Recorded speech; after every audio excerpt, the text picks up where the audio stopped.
तो दोस्तों वीडियो शुरू करने से पहले एक बात मैं आप लोगों को बताना चाहता हूं कि हमने पाकिस्तान अफेयर्स का पेड सेशन शुरू किया है। इसकी जो फीस होगी वो 4000 होगी और 14 सितंबर से इसकी क्लासेस जूम के ऊपर इंशाल्लाह ताला स्टार्ट होंगी। लेकिन एक बात मैं आप लोगों को बता दूं कि जो पहली क्लास होगी हमारी वो बिल्कुल फ्री होगी, इसलिए उसमें आप सब लोग पार्टिसिपेट कर सकते हैं। उसके लिए करना क्या होगा आप लोगों को कि हमारे इस चैनल को सब्सक्राइब करना होगा और स्क्रीन के ऊपर दिए गए व्हाट्सएप नंबर के ऊपर आप लोगों को डायरेक्ट मैसेज करना है। तो फिर आप लोगों को व्हाट्सएप के ग्रुप के अंदर ऐड कर दिया जाएगा और वहां पर आप सब लोगों को फिर जूम की जो क्लासेस होंगी उसका लिंक सेंड कर दिया जाएगा।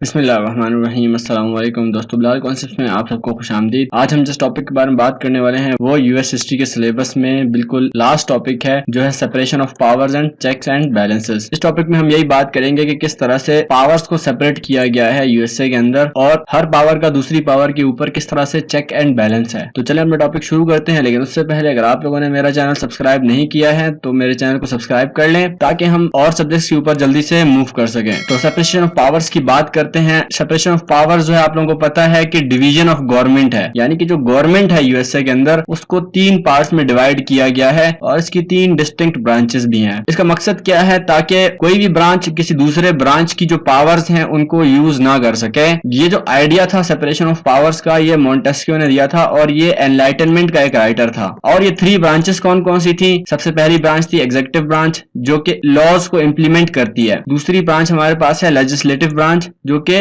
लॉज को बनाती है, उनको फॉर्मुलेट करती है। तीसरी जो ब्रांच है हमारे पास वो है जुडिशरी की ब्रांच, और इसका काम होता है कि लॉज को इंटरप्रेट करना, तहकीक करना कि भाई ये लॉ जो है ये कॉन्स्टिट्यूशन के मुताबिक ही है, कहीं कॉन्स्टिट्यूशन के खिलाफ तो नहीं बना दिया कोई कानून इन्होंने। इसका जो मकसद है वो यही है कि 3 ब्रांचेस है ना, तो तीनों की टिरैनी से बचा जा सके। टिरैनी बोलते हैं किसी क्रूअल किस्म की गवर्नमेंट को, कोई जालिम किस्म की गवर्नमेंट को हम टिरैनी कहते हैं। इसके अलावा मोब रूल से बचा जा सके, यानी कि ये भी वायलेंस की एक किस्म है, इस वायलेंस से बचा जा सके। और सीजर ऑफ पावर्स, यानी कि कोई भी ब्रांच किसी दूसरे की ब्रांच को सीज ना कर सके। इसलिए ये चेक्स एंड बैलेंसेस के लिए 3 ब्रांचेस हमारे पास बनाई गई हैं। जैसा कि आप लोगों को पता है कि यूएसए की जो गवर्नमेंट है उसके अंदर हर वक्त कोई ना कोई काम होता रहता है, इसीलिए जो गवर्नमेंट के जो ऑफशूट्स हैं वहां पर कॉन्सेंट्रेशन ऑफ पावर्स ना हो सके, इसी वजह से ये 3 ब्रांचेस बनाई गई हैं ताकि एक दूसरे के ऊपर अच्छे से चेक रखा जा सके, ये अश्योर किया जा सके कि कोई भी एक ब्रांच दूसरी ब्रांच की पावर्स को एक्सप्लॉइट ना कर सके। लेकिन उसके बावजूद भी इस सिस्टम के अंदर कॉम्प्रोमाइजेस चलते हैं, इसकी जो पावर्स हैं वो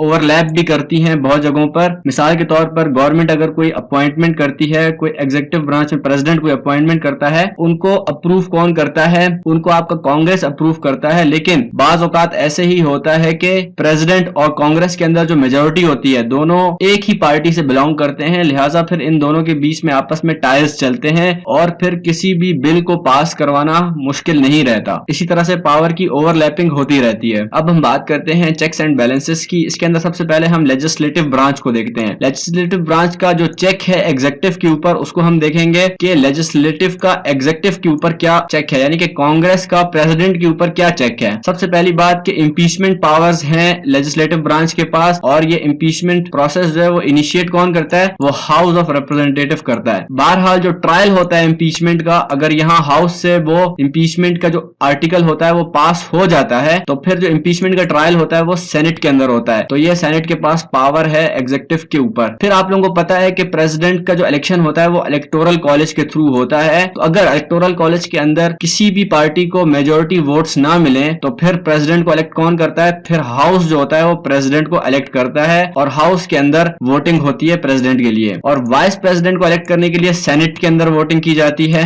उसके अलावा जो लेजिस्लेटिव ब्रांच के पास एक और पावर है वो ये कि अगर प्रेसिडेंट किसी बिल के ऊपर एतराज कर देता है कि भाई मैं ये बिल पास नहीं होने दूंगा, तो कांग्रेस उसकी इस वीटो को ओवरराइड कर सकती है 2/3 मेजोरिटी से। उसके अलावा प्रेसिडेंट जो एम्बेसडर्स को अपॉइंट करता है उसको सेनेट अप्रूव करती है, और जो भी प्रेसिडेंट ट्रीटीज बनाता है उसको भी सेनेट ही अप्रूव करती है। उसके अलावा वाइस प्रेसिडेंट का अप्रूवल और उसकी रिप्लेसमेंट दोनों को ही सेनेट आपका अप्रूव करती है। उसके अलावा सेनेट के पास वॉर डिक्लेयर करने का भी ऑप्शन होता है, ये भी पावर है उसके पास एक, अगर प्रेसिडेंट वॉर नहीं करना चाहता लेकिन कांग्रेस चाहती है कि वॉर डिक्लेयर हो, तो फिर कांग्रेस ये वॉर डिक्लेयर कर सकती है। उसके बाद टैक्सेस लगाना और फंड्स को एलोकेट करना, ये काम भी किसका होता है? ये काम भी आपके लेजिस्लेटिव ब्रांच का होता है। उसके अलावा प्रेसिडेंट को हर साल एक एड्रेस डिलीवर करना होता है, एक स्पीच देनी होती है अपने कारनामों से मुतालिक कांग्रेस के सामने। अब हम बात करते हैं कि लेजिस्लेटिव ब्रांच का जुडिशरी के ऊपर क्या चेक है। सबसे पहली बात कि कॉन्स्टिट्यूशन के अंदर अगर कोई अमेंडमेंट करती है तो उसको कौन इनिशिएट करेगा? उसको आपका लेजिस्लेटिव ब्रांच ही इनिशिएट करेगा। उसके अलावा लेजिस्लेटिव ब्रांच के पास ये भी पावर है कि वो जो इंफीरियर कोर्ट्स हैं उनको सुपीरियर बना सकता है और सुपीरियर कोर्ट्स को इंफीरियर बना सकता है। उसके अलावा ये जुडिशरी ब्रांच की जो जुरिस्डिक्शंस हैं उनको भी लिमिट कर सकता है, उनको फॉर्मुलेट भी कर सकता है, यानी कि जुडिशरी ब्रांच को बता सकता है कि आपकी जुरिस्डिक्शन कहां कहां तक हैं। उसके अलावा अगर सुप्रीम कोर्ट की जो बिल्डिंग होती है उसका साइज बढ़ाना हो, उसके साइज को इंक्रीज करना हो, तो ये भी कौन करेगा? ये काम भी लेजिस्लेटिव ब्रांच का ही होगा। अब हम बात करते हैं कि लेजिस्लेचर के ऊपर ही लेजिस्लेटिव ब्रांच का क्या चेक है, यानी कि इसका अपने ऊपर क्या चेक है। तो आप लोगों को पता है कि ये एक बाई कैमरल स्ट्रक्चर है, इसीलिए सेल्फ चेक होता है। अगर ये यूनिकैमरल होता यानी कि एक ही हाउस होता तो फिर सेल्फ चेक भी ना होता। अब चूंकि यहाँ पर दो हाउसेस हैं, एक हाउस ऑफ रिप्रेजेंटेशन है और दूसरा जो है आपका वो लेजिस्लेटिव ब्रांच है, तो इसीलिए इन दोनों का एक दूसरे के ऊपर चेक होना भी लाजमी है। तो बिल्स जो होते हैं वो दोनों हाउसेस से पास होंगे, अगर कोई एक हाउस भी रह जाता है तो फिर बिल पास नहीं होगा। तो जो हाउस ऑफ रिप्रेजेंटेशन होता है वो रेवेन्यू बिल्स को ओरिजिनेट करता है। उसके अलावा जितने भी जर्नल्स होते हैं उनको लाजमी पब्लिश किया जाता है। ये भी एक चेक है इसके अपने ऊपर कि इसको लाजमी सारे के सारे जो जर्नल्स हैं उनको पब्लिश करना है। दो हाउसेस हैं और अगर दोनों में से कोई एक भी हाउस ये चाहता है कि जो डिबेट्स हो रही हैं किसी एक बिल के ऊपर उसको एडजर्न कर दिया जाए तो वो दूसरे हाउस की कंसेंट के बगैर नहीं कर सकता ये काम। अब हम बात करते हैं एग्जीक्यूटिव ब्रांच के बारे में कि एग्जीक्यूटिव ब्रांच का तमाम ब्रांचेस के ऊपर कैसे चेक है। सबसे पहले इसका हम चेक देखते हैं लेजिस्लेचर के ऊपर कि एग्जीक्यूटिव का लेजिस्लेचर के ऊपर क्या चेक है। तो एग्जीक्यूटिव, आपको पता है कि एग्जीक्यूटिव के अंदर जो मेन बंदा होता है वो आपका प्रेसिडेंट होता है। तो प्रेसिडेंट के पास वीटो पावर आ गई कि अगर लेजिस्लेचर कोई बिल पास करता है और वो प्रेसिडेंट के पास आता है साइन होने के लिए तो प्रेसिडेंट उसको वीटो कर सकता है। दूसरी बात ये कि वाइस प्रेसिडेंट जो होता है वो सेनेट का प्रेसिडेंट होता है और वाइस प्रेसिडेंट आपको पता है कि अक्सर एक ही पार्टी से होता है, तो लाजमी सी बात है सेनेट के अंदर भी प्रेसिडेंट का फिर इस तरह से होल्ड आ जाता है। प्रेसिडेंट जो होता है आपका वो commander in chief of army होता है। लाजमी सी बात है वॉर डिक्लेयर करने की पावर किसके पास है? वो तो लेजिस्लेटर के पास ही है ना, लेकिन जो आर्मी को कमांड करना है उसकी पावर किसके पास है? उसकी पावर प्रेसिडेंट के पास है। उसके अलावा प्रेसिडेंट के पास ये भी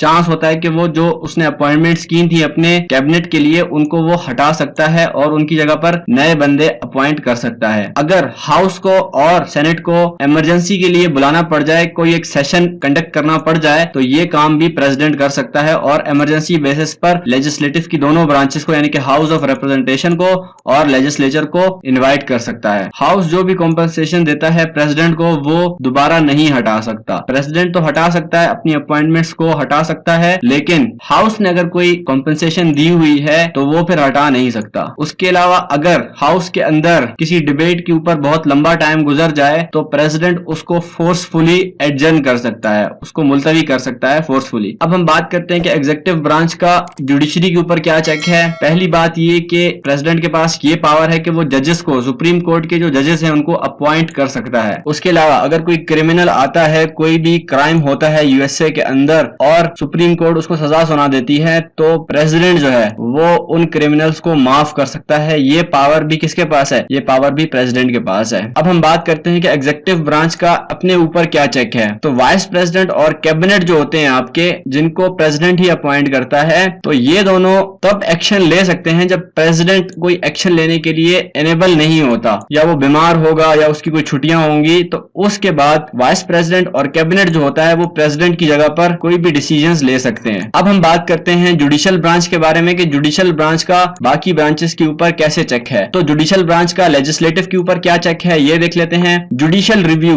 जुडिशियल रिव्यू क्या होता है कि अगर लेजिस्लेटिव ब्रांच कोई भी ऐसा कानून बनाती है, कोई ऐसा बिल पास करती है जो कि कॉन्स्टिट्यूशन के खिलाफ होगा, कॉन्स्टिट्यूशन की रिक्वायरमेंट्स के ऊपर पूरा नहीं उतर पा रहा रहा होगा तो जुडिशरी के पास ये इख्तियार है। तो वो जो लेजिस्लेटिव ब्रांच ने कानून बनाया है तो जुडिशरी उसको रिव्यू कर सकती है और उसको नल एंड वॉइड करार दे सकती है। उसके अलावा जो लेजिस्लेटिव ब्रांच के अंदर जो सीट्स होती हैं बहुत सारी, टोटल 438 होती है, तो 438 में ये बात को अश्योर करना पड़ता है कि इन सब का बिहेवियर जो है वो गुड है या नहीं है। अगर अच्छा बिहेवियर है तो ठीक है, वरना जुडिशियल ब्रांच जो है वो इन हाउस के मेंबर्स के साथ कार्रवाई कर सकती है। यहाँ पर भी यही बात है कि सेनेट ने अगर जुडिशियल ब्रांच को कोई कॉम्पनसेशन दी हुई है तो वो वापस नहीं ले सकती। अब हम बात करते हैं कि जुडिशियल ब्रांच का एग्जीक्यूटिव के ऊपर कैसे चेक है। तो यहाँ पर भी जुडिशियल रिव्यू का ऑप्शन होता है जुडिशरी के पास। वो किस तरह से कि अगर प्रेसिडेंट कोई बिल पेश करता है और प्रेसिडेंट की कॉन्सेंट से वो बिल साइन हो जाता है, या प्रेसिडेंट कोई एक्ट बनाता है और वो एक्ट फिर अनकॉन्स्टिट्यूशनल होता है, जैसे कि न्यू डील के अंदर फ्रैंकलिन डी रूजवेल्ट की कई सारी डील्स को अनकॉन्स्टिट्यूशनल करार दे दिया गया था, तो ये भी जुडिशियल रिव्यू के अंदर ही आता है। जुडिशरी ब्रांच जो होती है वो प्रेसिडेंट्स के जो एक्शंस होते हैं उनके ऊपर भी नजर रख सकती है। और जब प्रेसिडेंट की इंपीचमेंट होती है तो उस वक्त जो सेनेट का प्रेसिडेंट होता है वो कौन होता है, वो चीफ जस्टिस आपका होता है। अब हम क्रिटिसिज्म देख लेते हैं कि दो ब्रांचेस अगर डिसएग्री हो जाती हैं तो डिसिसिव एक्शन जो है वो मुश्किल हो जाता है, यहां तक कि अक्सर औकात वो इम्पॉसिबल भी हो जाता है। अगर किसी बिल के ऊपर दोनों ब्रांचेस यानी कि एग्जीक्यूटिव और लेजिस्लेटिव दोनों डिसएग्री हो जाएं तो फिर वो बिल पास होना बहुत मुश्किल हो जाता है। दोनों में ही ये प्रॉब्लम है कि दोनों फेडरल गवर्नमेंट को रिप्रेजेंट करना चाहते हैं, दोनों ही अपनी पावर्स का अक्सर इस तरह से इस्तेमाल करते हैं कि ये लगे कि फेडरल गवर्नमेंट किसके हाथ में है, या तो सेनेट के हाथ में है या फिर एग्जीक्यूटिव ब्रांच के हाथ में है। तो दोनों को ही इस बात का शौक है कि वो पावर्स को कंसोलिडेट कर सकें। Grid lock and inefficiency. तो ग्रिड लॉक और इनएफिशिएंसी कैसे होती है, लाजमी सी बात है, जब दोनों ब्रांचेस डिसएग्री करेंगी तो ग्रिड लॉक होगा। किसी भी प्रोसेस को मूव ऑन करने के लिए एक रुकावट आ जाएगी, कोई हर्डल आ जाएगा, तो इस वजह से ग्रिड लॉक हो जाता है। कॉन्स्टिट्यूशन के अंदर अक्सर बिल्स वगैरह पास नहीं हो पाते, इसी वजह से इनएफिशिएंसी भी कहा जाता है। अक्सर जो क्रिटिक्स हैं वो कहते हैं कि सिस्टम जो है वो इनएफिशिएंट है, लेकिन बहुत सारे ये भी मानते हैं कि ये बहुत एफिशिएंट सिस्टम है और इसके अंदर जो चेक्स एंड बैलेंसेस का जो फंक्शन है, जो सिस्टम है, वो बहुत ही यूजफुल है और उसकी वजह से आज दिन तक भी मिस यूज ऑफ पावर जो है वो बचा हुआ है यूएसए के अंदर। तो हमारी ये वीडियो आज की यहीं पर खत्म होती है। उम्मीद करता हूं दोस्तों आप लोगों को ये वीडियो पसंद आई होगी। अगर वाकई में ऐसा है तो हमारी इस वीडियो को लाइक करें, अपने दोस्तों के साथ ज्यादा से ज्यादा शेयर करें और कमेंट्स में अपना फीडबैक देना बिल्कुल भी ना भूलें। और हमारे इस चैनल को भी जरूर सब्सक्राइब कर दें ताकि आप लोगों के लिए और भी सब्जेक्ट्स के ऊपर हम वीडियोस बना सकें। मैं मिलता हूं आपसे अगली वीडियो में, तब तक के लिए अपना ख्याल रखिएगा। अल्लाह ने के बाद।